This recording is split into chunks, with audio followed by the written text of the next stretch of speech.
ಯುದ್ಧ ಅಂತ್ಯಕ್ಕೆ ಇರಾನ್ಗೆ 15 ಷರತ್ತು ವಿಧಿಸಿದ ಟ್ರಂಪ್. ಕಂಡೀಷನ್ಸ್ ಏನು?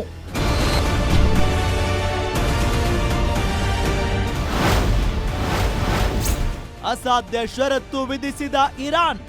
7 ಡಿಮ್ಯಾಂಡ್ ಕೇಳಿ ಅಮೆರಿಕವೇ ಶಾಕ್. ಏನ್ ಹಂಗ್ ನೋಡ್ತಾ ಇದೆಯಾ?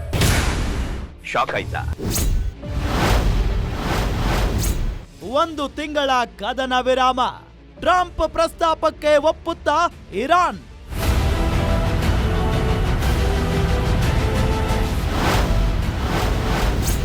ಇರಾನ್ ಷರತ್ತಿಗೆ ಓಕೆ ಅಂತಾರ ಟ್ರಂಪ್. ಯುಎಸ್ ಮುಕ್ತವಾಗುತ್ತಾ ಅರಬ್ ನೆಲ?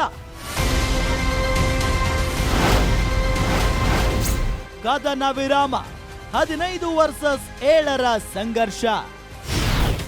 ವೀಕ್ಷಿಸಿ ಗ್ಯಾರಂಟಿ ಸ್ಪೆಷಲ್ ರಾತ್ರಿ 9:30ಕ್ಕೆ.